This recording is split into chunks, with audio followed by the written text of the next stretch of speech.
Assalamualaikum warahmatullahi wabarakatuh. Perkenalkan, nama saya Yogi Permani dari Prodi Akuntansi semester 5 sore, Fakultas Ekonomi, Universitas Islam Majapahit. Di sini saya akan menjelaskan materi tentang sistem pengendalian internal berbasis komputer, dan juga sistem pengendalian internal pada penerimaan kas. Untuk memenuhi tugas akhir saya dari mata kuliah Sistem Pengendalian Manajemen yang diampu oleh Ibu Yuliasnita Fernandes SE MSM. Nah, tanpa berlama-lama, mari kita simak video berikut ini.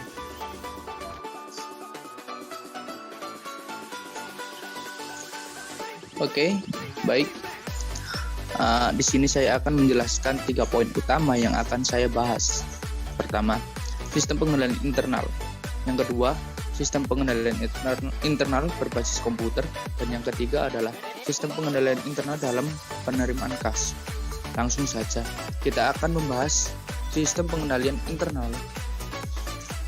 Yang pertama, sistem pengendalian internal. Oke, apa sih sistem pengendalian internal itu?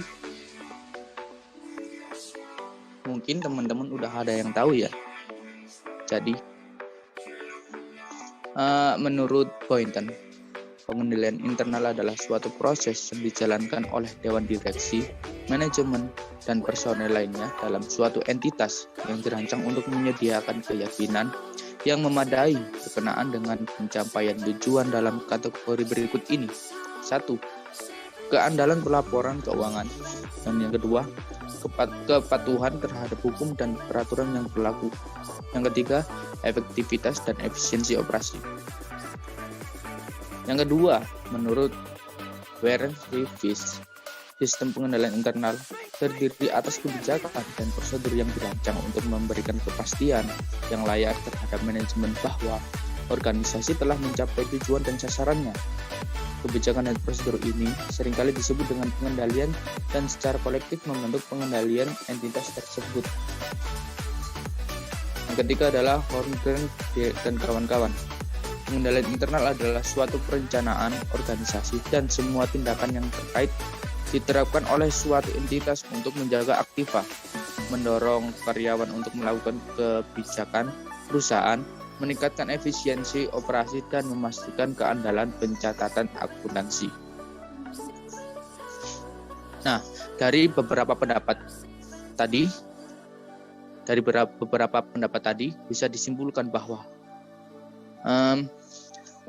sistem pengendalian internal adalah suatu proses yang digunakan oleh pihak manajemen perusahaan untuk mengusahakan dalam mencapai suatu akhir dari kegiatan operasional maupun administrasi perusahaan. Oke, lanjut. Lalu, bagaimana dengan komponen pengendalian internal?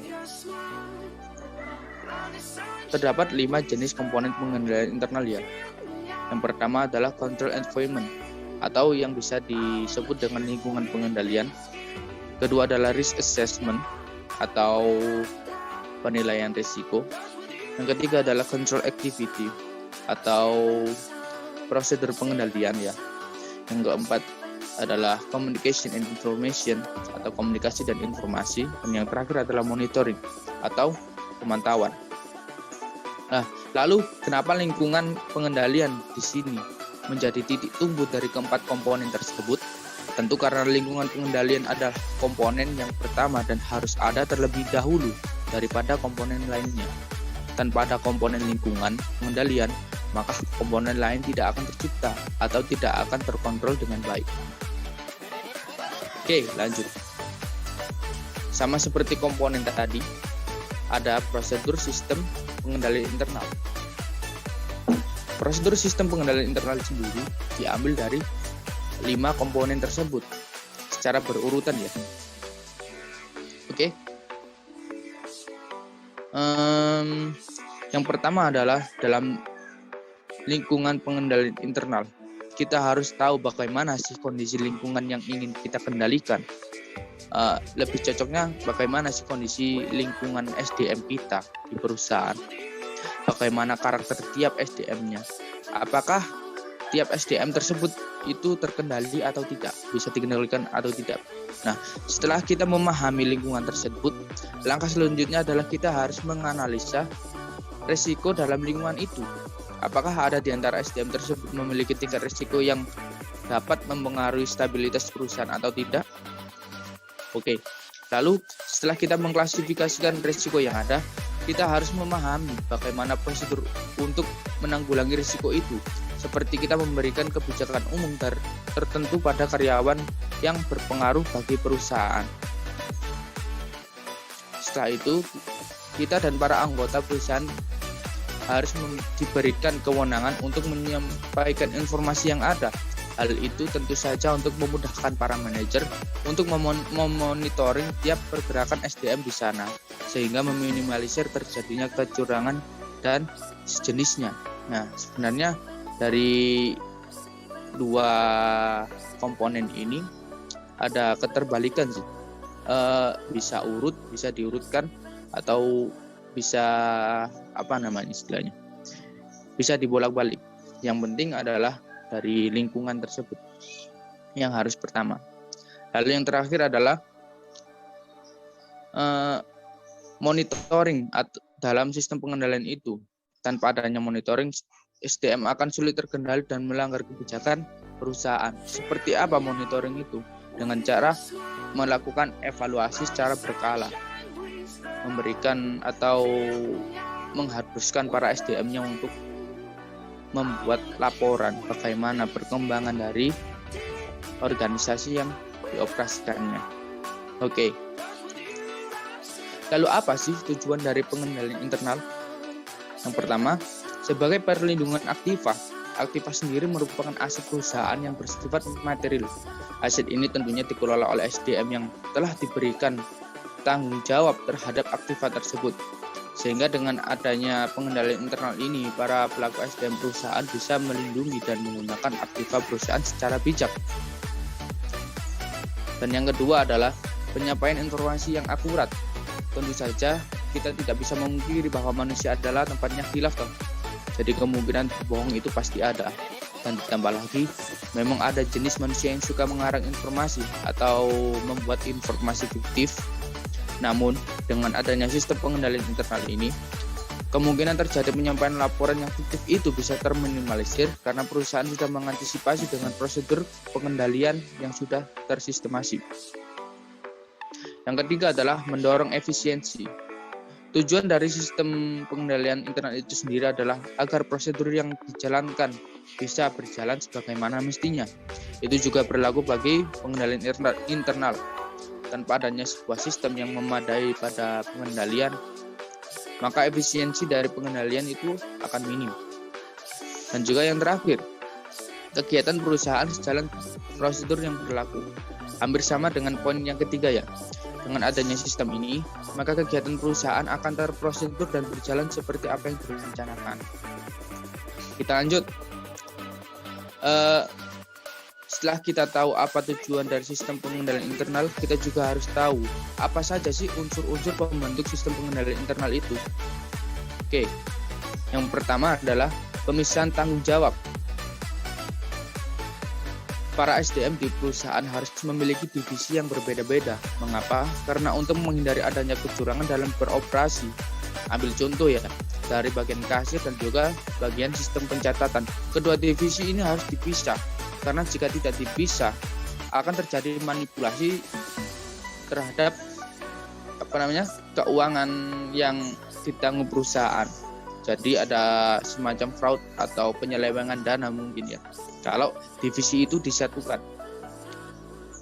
Lalu yang kedua adalah pengadaan sistem wewenang dan prosedur perusahaan.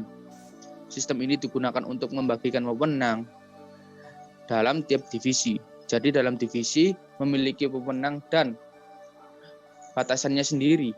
Mana yang harus mengerjakan A dan mana yang tidak boleh dikerjakan. Itu harus dipertegas. Kenapa? Agar tidak ada terjadinya tumpang tindih wewenang yang menyebabkan terjadinya suatu penyimpangan yang ada pada perusahaan. Lalu yang ketiga adalah praktik yang sehat. Maksudnya adalah perusahaan harus mampu mengimplementasikan sistem pengendalian internal secara real Bagaimana mekanisme sistem tersebut, lalu seberapa besar konsistensi perusahaan melakukan pengendalian. Hal itu dilakukan agar sistem pengendalian internal bisa berjalan sebagaimana yang diharapkan. Lalu yang keempat, yang terakhir adalah mutu karyawan. Mutu karyawan sangat berpengaruh terhadap bagaimana perusahaan tersebut tetap eksis dan juga liquid.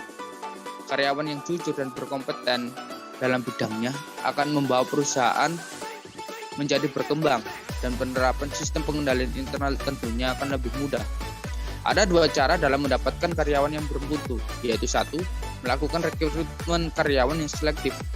Jadi, perusahaan harus mampu mengurasikan calon-calon pelamar, mana yang sekiranya berkompeten dalam bidangnya, bagaimana tingkat integritasnya, serta seberapa besar kontribusinya pada perusahaan, agar perusahaan tidak rugi ke depannya karena telah memilih karyawan yang ternyata kurang bermutu. Dan yang kedua adalah pengembangan kualitas karyawan. Jadi di sini karyawan sudah bekerja pada perusahaan itu harus ditingkatkan kemampuannya. Seperti apa?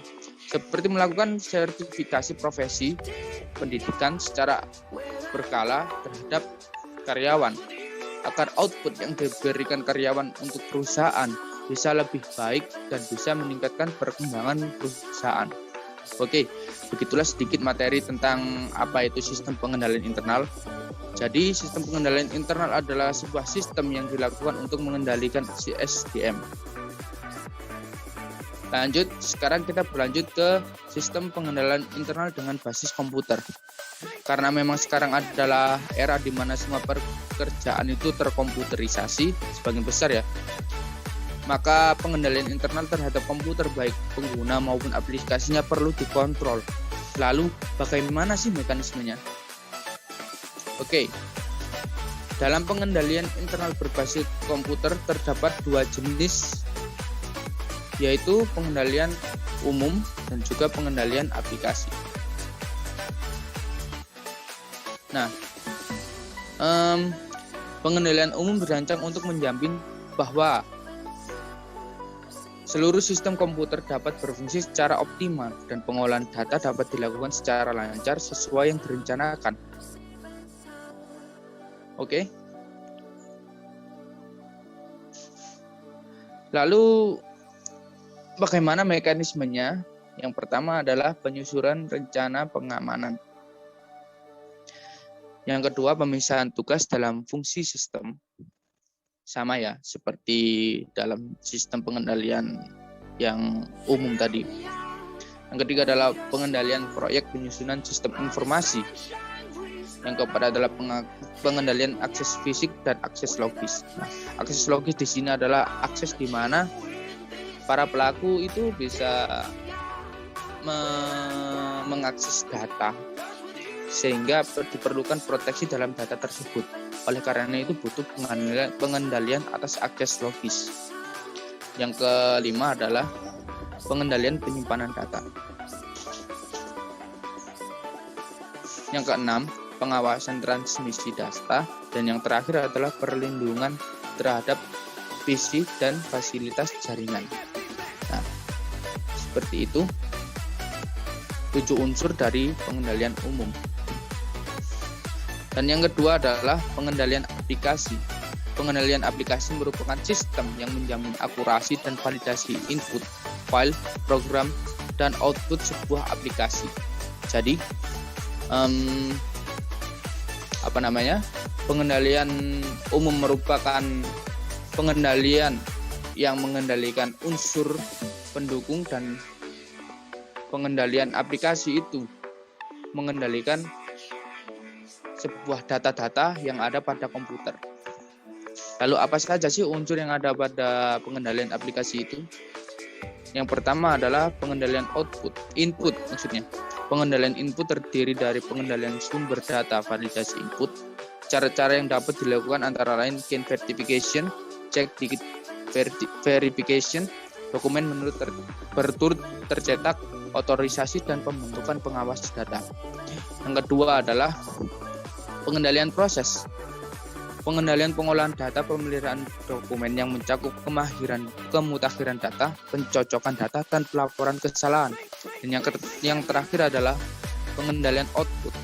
Pengendalian yang dilaksanakan oleh fungsi pengawas data yang akan memeriksa ulang seluruh output untuk menjamin kelayakan, ketetapan, format output, dan bertanggung jawab untuk mendistribusikan output. Nah, selanjutnya adalah mengenai sistem pengendalian internal pada penerimaan kas. Sebelum kita membahas lebih lanjut, kita harus tahu apa sih kas itu. Kas adalah sebuah aset, baik uang secara tunai, logam mencakup logam dan kertas ya, cek maupun giro, atau saldo ATM yang bersifat liquid atau bisa digunakan kapan saja. Nah, karena sifatnya yang liquid itu, maka pengendalian dalam karyawan yang bertanggung jawab dalam kas, dalam pemegang kas harus diperhatikan. Baik, untuk lebih jelas berikut adalah definisi terkait dengan sistem akuntansi penerimaan kas dan pengendalian internal terhadap penerimaan kas. Ya, jadi sistem akuntansi penerimaan kas sendiri adalah kumpulan dari subsistem yang saling bekerja sama dan bertanggung jawab untuk mengolah semua transaksi yang mencakup penerimaan kas.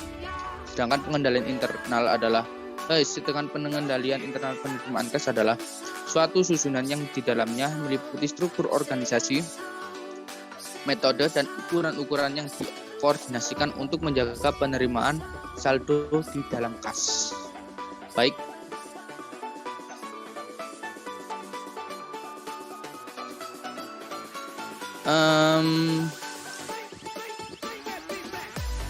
Lalu apa saja prinsip pengendalian internal pada penerimaan kas? Yang pertama adalah pemisahan tugas tertentu yang sudah dijelaskan sebelum-sebelumnya, dan yang paling terpenting memang pemisahan tugas itu harus wajib dilakukan untuk menghindari berbagai macam pelanggaran. Salah satunya untuk pengamanan kas. Yang kedua adalah penyetoran uang ke bank. Semua penerimaan harus segera disetorkan ke bank, kecuali untuk kas kecil ya, karena kas kecil itu untuk dana-dana kecil sehingga membutuhkan uang yang tunai. Karena untuk menjamin keuangan kas tersebut agar tidak dicuri baik oleh pihak internal maupun eksternal perusahaan. Yang ketiga adalah pemeriksaan atau inspeksi mendadak. Mengapa penting? Karena dalam realitanya karyawan melakukan sejenis penggelapan. Ada juga karyawan yang melakukan sejenis penggelapan atau semacamnya yang sudah diskenario. Sudah banyak ya di berita seperti itu.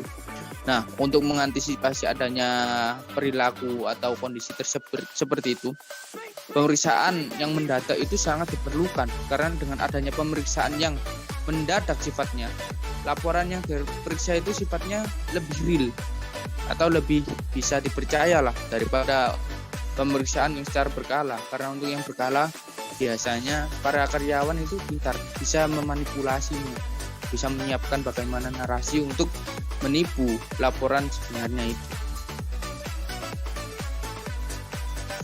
Dan yang terakhir adalah penggunaan cek. Penggunaan cek itu sangat efektif untuk baik untuk pengeluaran maupun penerimaan kas yang nominalnya besar, sangat besar ya. Selain itu, dalam penggunaan cek itu biayanya yang dikeluarkan itu lebih murah daripada yang tidak dicek. Lalu adapun kecurangan-kecurangan yang sering terjadi dalam penerimaan kas. Apa saja itu? Yaitu lapping. Lapping itu adalah penyelewengan kas dengan cara melaporkan penerimaan lebih lambat daripada saat penerimaannya. Perkiraan debitur baru akan dicatat setelah mendapatkan penerimaan dari debitur lain. Yang kedua adalah menggunakan dana untuk sementara waktu tanpa memasukkan catatan atau pembukuan atau hanya dengan tidak mencatat uang yang telah diterima. Jadi intinya dalam kasus ini adalah karyawan meminjam uang perusahaan tanpa melaporkannya. Yang ketiga adalah dengan mencantumkan angka penjumlahan buku kas yang lebih besar atas pengeluaran atau lebih kecil atas penerimaan daripada jumlah yang sebenarnya. Ini termasuk karyawan yang merugikan perusahaan ya, yang licik istilahnya. Yang keempat adalah mencatat diskon terlalu tinggi. Dan yang terakhir adalah menghapuskan piutang menjadi piutang tak tertagih. Nah, sekian dari materi yang saya sebarkan. Kurang lebihnya saya mohon maaf. Apabila ada yang ingin ditanyakan perihal materi yang saya berikan ini, kalian bisa meninggalkan komentar berupa pertanyaan di kolom komentar di bawah. Oke, terima kasih. Sekian dari penjelasan saya mengenai sistem pengendalian internal baik berbasis komputer maupun penerimaan kas. Jadi kesimpulan yang bisa kita ambil bahwa sistem pengendalian internal itu sangatlah penting. Mengapa? Karena dengan adanya sistem pengendalian internal yang baik, maka pengelolaan data-data atau hal-hal yang bersifat substantif dalam perusahaan itu juga akan baik. Bagaimana sumber daya manusianya dalam yang dikendalikan oleh pihak manajemen itu sangat berpengaruh bagi perkembangan perusahaan. Jadi apabila ada yang ditanyakan mengenai sistem pengendalian internal, bisa ditanyakan dalam kolom komentar yang ada di bawah ini. Saya akhiri. Apabila ada pendapat saya atau penjelasan saya yang kurang jelas, saya mohon maaf. Wassalamualaikum warahmatullahi wabarakatuh.